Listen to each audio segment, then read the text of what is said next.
This study is on homologous recombination that is captured in the nascent synthetic allotetraploid APRES ipaensis by APRES correntina and its derivatives. And this study has been carried out through the collaboration among the University of Georgia, USDA ARS, South Carolina State University, and the research is funded by the National Science Foundation. Cultivated peanut is an important crop. However, it has a genetic bottleneck because this cultigen is a tetraploid and is genetically isolated from most of its 2X or diploid species relatives in the genus of APRES. And peanut is lack of strong resistance to a range of biotic and abiotic stresses, including leaf spots, TSWV, rust, white mold, drought, and aflatoxin. In order to combat those diseases, wild introgression has been in history introduced into the cultivated peanut. There are great examples of the success of introduced resistance from Cardinaceae and Stenosperma for root knot nematode resistance. And Cardinaceae segment has been conferring early and lately spot resistance in cultivated peanut. And Cardinaceae also conferred resistance to insects. And Duranensis and Batizacoi was found to help the drought tolerance in cultivated peanut. In order to expand the genetic diversity of cultivated peanut, we created synthetic allotetraploids by making the diploid crosses and double the chromosome through colchicine treatment. The fertile new allotetraploids become a resource for genetic diversity expansion. Therefore, we were able to bridge the genetic isolation and introduce new genetic resources. However, we found genome instability of these newly synthesized allotetraploids, and we also identified clear evidence of sub-genome interaction of these newly formed lines. And we will talk a little bit about implication for utilizing these wild genetic resources. The two diploid species used in this study are APRES ipaensis and correntina.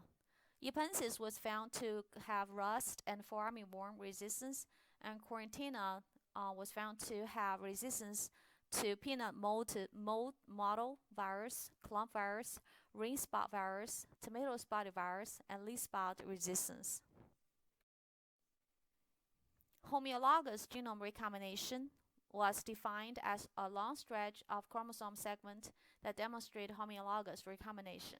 And this phenomenon was reviewed in a paper published by Yodas et al. In 2011. So basically, homologous recombination occurred during meiosis, and the double-strand break formation in this process, making the possibility of exchange when the homologous sub-genome paired due to high sequence similarity, and then there's a high possibility of the machinery to use the homologous sub-genome sequence as a template and resulting in the homologous recombination. So the genetic material we used in this study, including the S0 and S1 plants from ipaensis, the new allotetraploid, and also the F2 populations of hypogaea by ipaensis S0 cross. So here shows you 3 pictures of a series of the growth of the newly formed ipaensis S0 plants. So you can see that this particular new synthetic allotetraploid is very viney and have very prominent yellow flower. So we genotype all these materials with the peanut version 2 SNP array.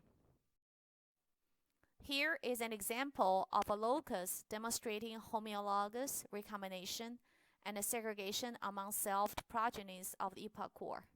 In this image, you can see that the red triangle are the diploid correntina, and then the blue triangle are the ipaensis.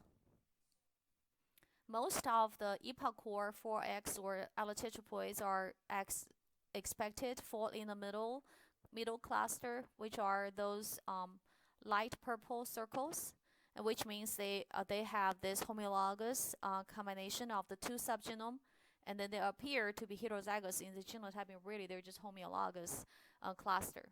There are two samples that are actually become outlier. That's the two circled light purple triangles.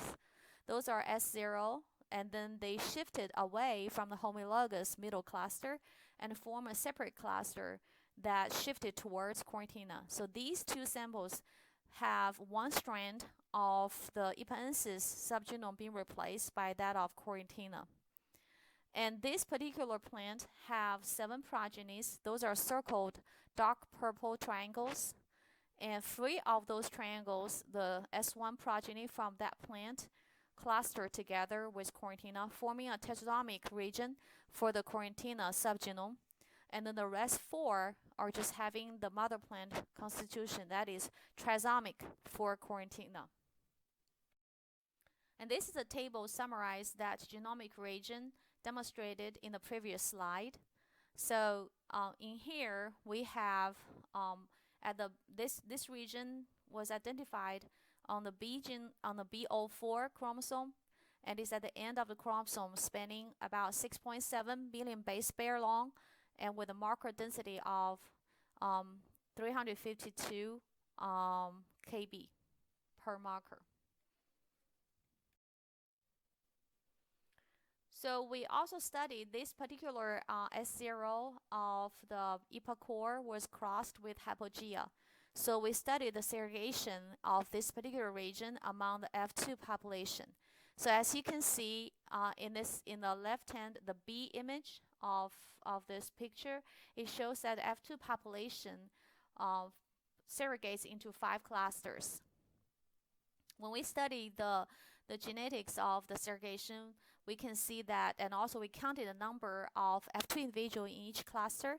We found that region was segregated as a 1:4 to 6:4 to 1 ratio. And this is a typical disomic segregation. So here's the table summarized that segregation in that B4 region where the subgenome exchange was inherited from the S0 plant of the IPA core. As you can see, this table demonstrates that all of the markers in this region showing a disomic inheritance pattern.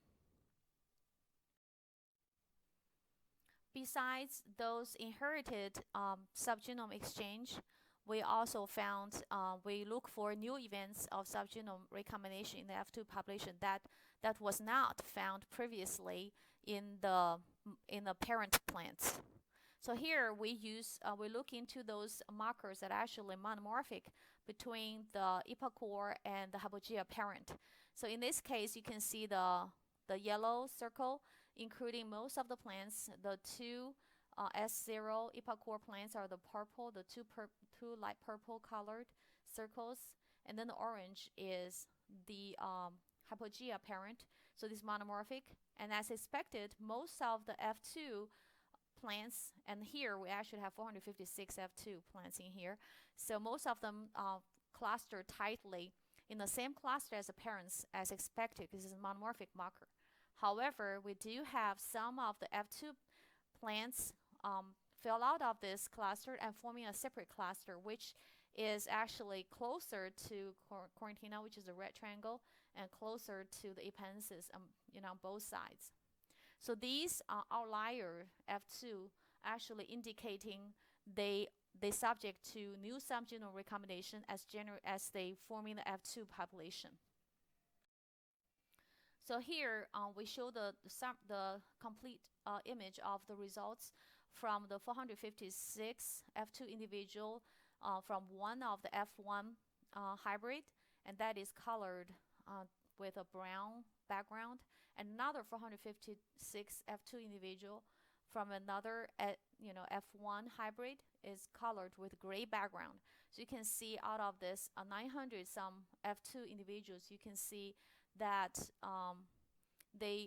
many of them have new subgenome recombination occurred, and then in this case you can see the subgenome recombination new events are unevenly distributed across the chromosome, and they are more concentrated in B3, B4, B5, and B6 chromosome, and the rest of the chromosome have much less number of cases.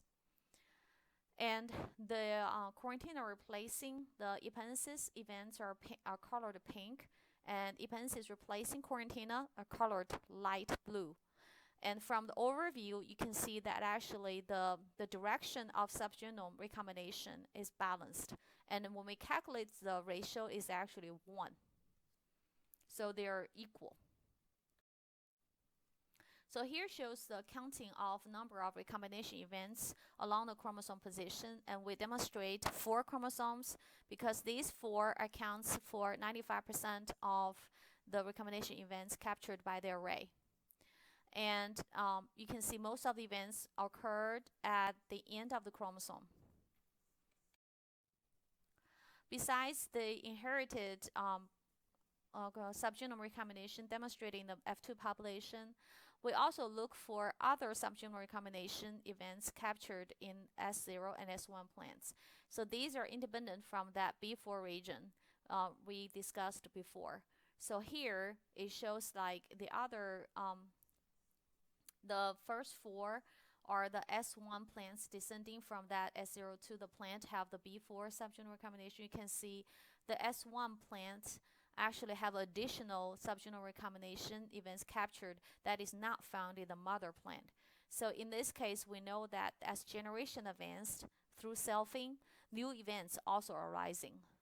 And then there are the other S0 plants demonstrating recombination events in other regions.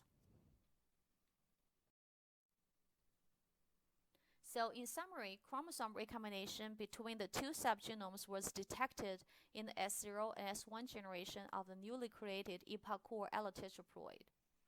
Independent events of chromosome recombination detected in S1 suggesting genome instability of the new allotetraploid may persist through generation advancement. And then the amplification of new subgenome recombination events in the hypogaea by IPA-core F2 population could cause additional phenotypic variation.